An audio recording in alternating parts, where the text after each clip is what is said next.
Hey Joe, you wanna play a zombie game? Oh, okay. Hey Joe, you wanna play a zombie game? Jesus Christ, how many fucking zombie games you buying, Joe? Hey Joe, you wanna play a zombie game? No, I don't want to fucking play another goddamn zombie game! Hey Joe, you wanna play a zombie game? Stop it. Hey Joe, you wanna play a zombie game? Stop! Hey Joe, you wanna play a zombie game? Kill me. How's it going? Welcome back to another great video here on The Savior Show. Today I'm going to be giving you my Dead Island 2 review. Yes, it's here boys, Dead Island 2. It's only been in development hell for God knows how long. Dead Island 2 almost makes Star Citizen look like a game being developed quickly because goddamn, this game has been in development hell for a long time. It's had so many changeovers over the years, but it's finally here, and today I'm going to be giving you this Dead Island 2 game review. I do have to preface this review of Dead Island 2 by saying, yes, this is based on the early build of the game, the hands-on that I've managed to try, the early access gameplay, so just bear that in mind. I do this early to save you money because so many times now we get burned. Let's be honest, game journalists are basically reptiles, okay? They slither about, and the big studios like IGN and stuff like that, they are all a bunch of shills nowadays, okay? Let's just be honest. It is completely reasonable to do whatever we say. We care about you and are going to take great care of you. I personally absolutely love LOVE. The first truly new-gen Assassin's Creed game is a gorgeous, entertaining, and successful proof of concept for what lies ahead for the series, though it isn't exactly what I'd call revolutionary. For more on Assassin's Creed Unity, stay right here on IGN. Though it isn't exactly what I'd call revolutionary. Revolutionary.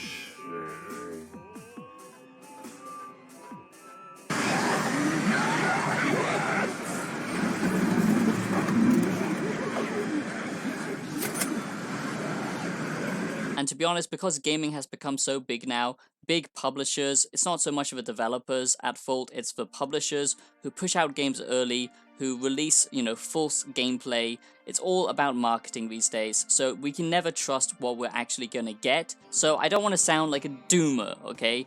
I'm not saying you shouldn't get excited for games anymore, but you have to set your expectations. To quote a great philosopher, actually, I think it's just Kratos, but let's just go with it. Keep your expectations low and you will never be disappointed.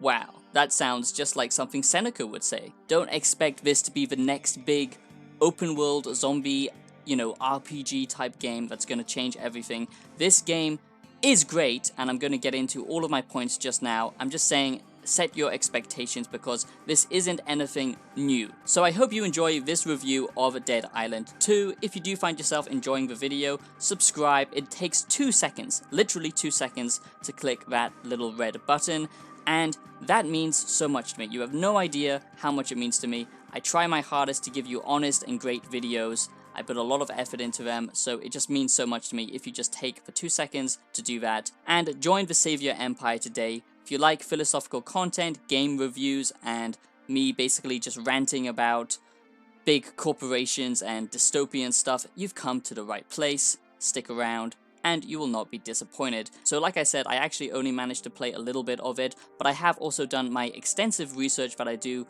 with every single game review video that I publish, and I've also talked to people who had even more time with the game than I did, so I got a lot of different opinions here as well. But basically, you have to remember this is a melee-focused game. Guns are more of a tool, not so much a weapon in Dead Island 2. You are mostly hacking and slashing or bashing people's brains out with blunt weapons and stuff like that. It's not, an FPS, a first-person shooter or anything like that, so you have to bear that in mind. And it's very unlikely that you'll be able to have a ranged weapon build in this game, unless if you're using you know, throwing knives. Now, like I do with most of my game reviews, I'm going to give you the positives and the negatives, and then you just weigh it up yourself and decide if it's worth your time or not. This is not so much a negative, but I do just have to say this.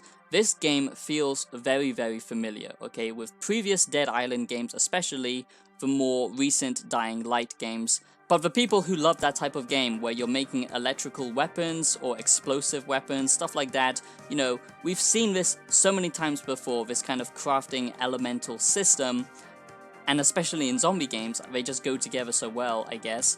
But yeah, don't expect anything massively new when it comes to the gameplay mechanics. I should also say that the player movement in this game is rather linear, and it's a little bit boring, I have to be honest, because you can't drive. This isn't an open world game, which is a big plus, I have to say, because I'm so tired of bloated Ubisoft open world games, and I think many of you guys are as well. It feels like an executive kind of created this game in some ways, okay? I'm saying when it comes to the gameplay mechanics, like, it does feel a little bit checklisty, not as much as Ubisoft, but I'm very glad it's not an open world game because otherwise it would highlight the problem even more. But yes, the traversal system is not as interesting as other zombie games, especially the recent Dying Light games.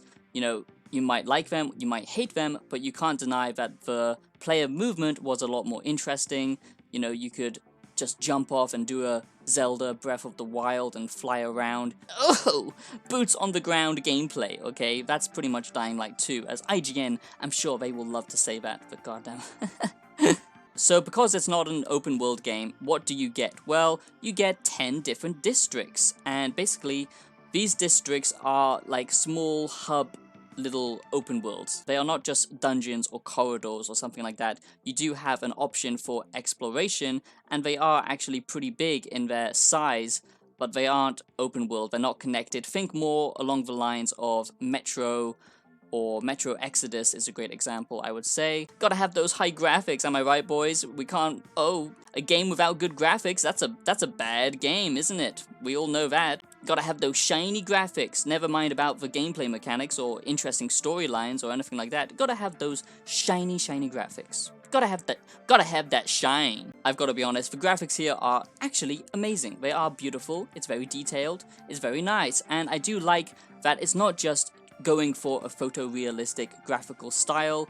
Yes, they are actually doing their own kind of unique art style to some degree. Even though the graphical style is quite realistic, the art design on top of it is very vibrant, it's very saturated, it's very, it's almost comic booky with its kind of UI and its just vibrant, standout design, and I do quite like that. So I would describe Dead Island 2 as a hack and slash action game. It's not so much an RPG or anything like that. I guess you could argue it's an RPG light, but I'm going to get into that more later. But in some ways, this is also kind of a Metroidvania type game because you will be returning to these levels. You will be returning to these little, you know, hub areas, these different sections. You are going to return to these different areas as you progress in the game, because that's something I don't necessarily like, but a lot of games do that now, and I guess a lot of people like it. But yeah, it is a level-based system game,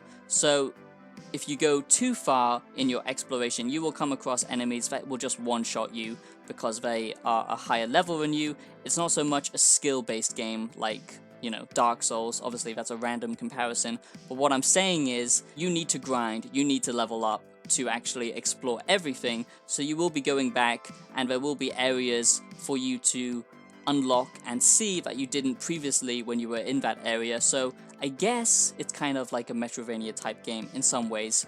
Every game is, let's be honest nowadays. But I don't like the fact that it's kind of artificially walled off just based upon, you know, player level, but I guess a lot of people are okay with that. It would be nice to say, actually, if you're a decent player, you can still go to these higher level areas and fight these enemies, but no, it's pretty much impossible.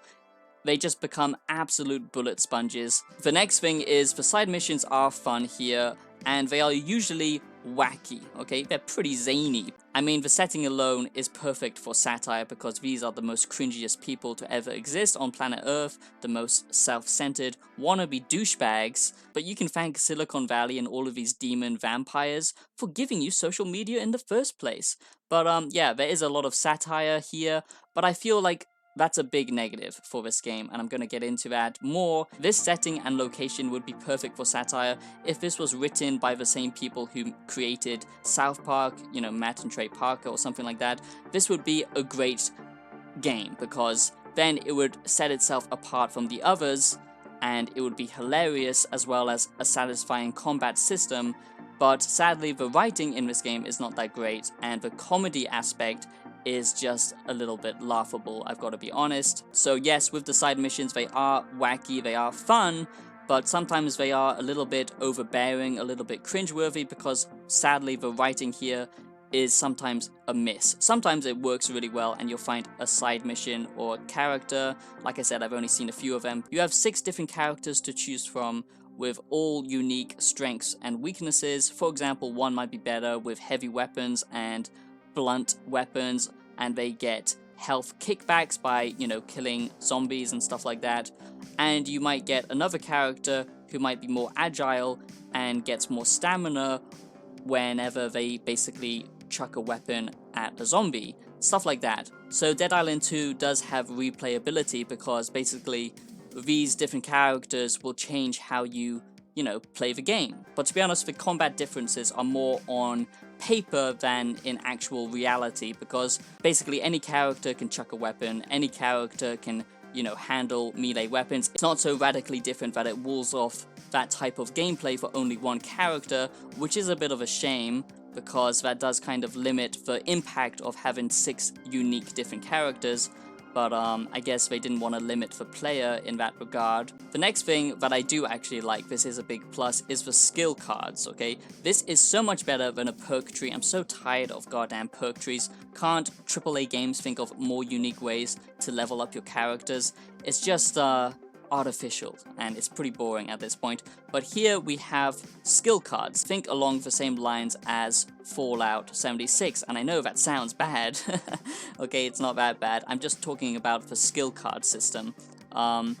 Basically, you layer these skill cards, you stack up these different cards to add different abilities, and basically, as you stack up these cards, you will get higher benefits. So for certain enemies, you might want a completely different playstyle, or for certain areas, you might want a new playstyle. So this skill system, when it comes to the cards, allows you to easily swap out different abilities and stuff like that.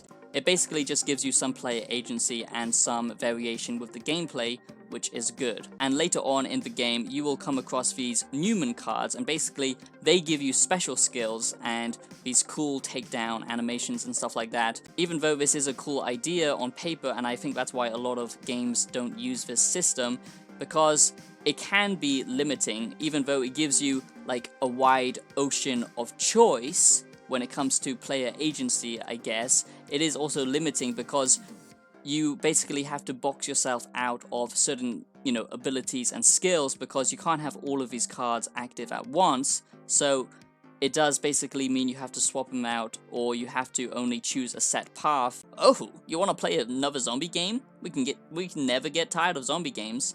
It's quite interesting that our modern world is so obsessed with zombies, isn't it? When we have so much mythology from different cultures, so many different weird monsters and creatures, but for some reason we're obsessed with zombies. But anyway, so some more positives for Dead Island 2 is the animations. They are simply incredible. I've never seen combat animations as good as this.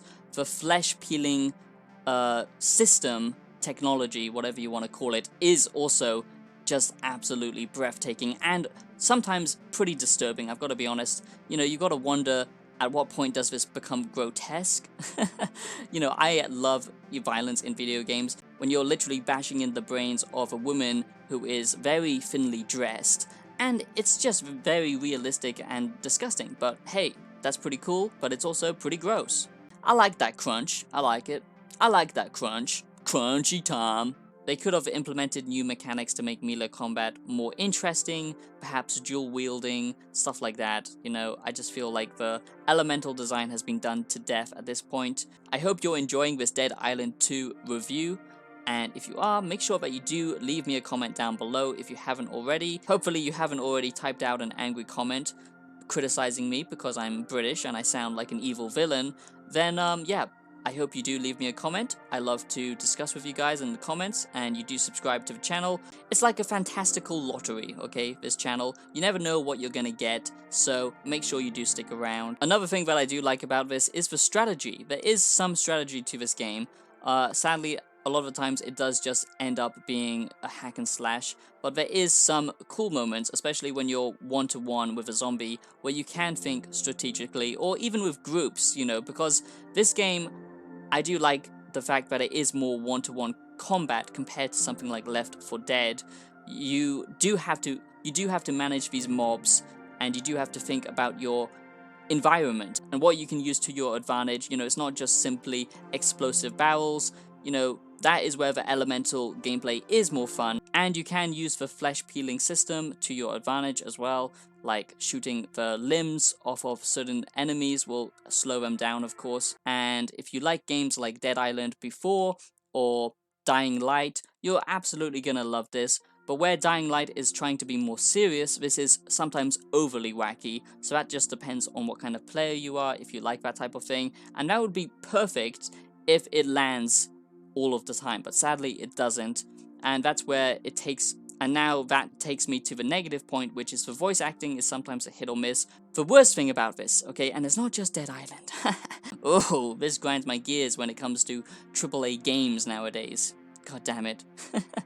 Take me back to the good old days. For some reason, they seem to think players these days are brain dead, okay? We can't think for ourselves, we can't actually question what's around the corner. You've always got to have these hand-holdy mechanics in AAA games like this, where it tells you exactly what button to press at exactly what time, so you don't actually have to think for yourself. You don't actually have to be surprised by when the enemies are coming around the corner or anything like that. And the worst culprit of all is your character is a goddamn retard, okay? I don't know how else to say it. They will never shut up, okay? They seem to think that they're just as bad as YouTubers, okay? I hate the fact that either in a story game, it's great to have a voice protagonist, okay? When, you know, cutscenes come about, or when there's chatter between two, or when you're chatting between two different characters as you go along, you know, that stuff is immersive. You know what is also immersive is when you don't actually have a voice character whatsoever, a voice protagonist, especially when it's not needed. If it's not a story-driven game, you do not need a voice actor when it comes to your character that you're playing as to just spill out a bunch of BS, a bunch of one-liner bullshit that just makes you want to bash your head against your TV, okay? And sadly, that's exactly what Dead Island 2 does. Luckily, there is an option now, because a lot of people complained about it, that you can turn it off, because they don't think gamers are smart. They think we're all just a bunch of dum-dums that like action, okay? We don't like deep, interesting games that actually make us think and question life and, you know, give us new ideas around philosophy and art and creativity. No, we just like blowing shit up, and therefore let's have a voice protagonist who is as basic as the most basic dum-dum, and let's just make them say a bunch of unfunny bullshit, because that's going to make everyone like it and relate to them more. But no, it does the complete opposite, and I absolutely hate it. The jokes, the lines that your character says constantly as you're walking around is unbearable, and it's just completely unfunny. There isn't really major bugs in this game as far as I can see so far, so that is a bonus. But the few other negatives that I would say is the missions are very uninspired, okay? You will be doing a lot of fetch quests, you will be doing a lot of fixing this item because suddenly it doesn't work anymore and only you can fix it, or you will just be fighting a bunch of, you know, hordes, or you will just be fighting hordes and hordes of zombies until a certain time limit is up. It is very uninspired, very unoriginal quest design, and we've seen it all before, so that is a shame, because the foundation of this game is great, and you're still going to have fun playing this, but it's not going to keep you interested forever. That's my point, unless if you absolutely love these Dying Light zombie hack and slash games, then you're gonna have a massive fun time with this, because this is probably the best combat zombie game I've played ever, if I'm honest. Also, bosses are great, they are fun, and they are pretty interesting. Nothing on the same line as Atomic Heart. I don't know why that game got a lot of hate, and you know, you will have to telegraph your attacks and stuff like that. And the final big plus about this game is, just like I said, the combat is amazing, but not just that, the enemy design is great. Okay, you do get a lot of different types of zombies. Player agency is limited in this game, but when it comes to the combat and the combat mechanics, then the player choice is pretty much endless, and that's what makes Dead Island 2 a great game, in my opinion. I wouldn't say this is anything special, anything absolutely amazing or revolutionary like Zelda Breath of the Wild or anything like that, but I don't think it was ever trying to be. And the fact that it's become such a polished and fun game to play, a kind of arcadey hack and slash after all of these years of mixed development, is still amazing. And I think this is going to be a fun game, and especially if you're a fan of this type of game, it's going to be an amazing game. But for casual fans, this is a good game. And that is my review of Dead Island 2. I hope you enjoyed this review of Dead Island 2. If you did, like I said, make sure that you do join the channel. I would also appreciate if you joined as a member. I have a lot of extra videos that only members can see, and it would help support the channel. And check out the music that I make on Spotify. So go do that. And I hope you enjoyed it, and I'll see you in the next video. Have a great day, be blessed, and peace out.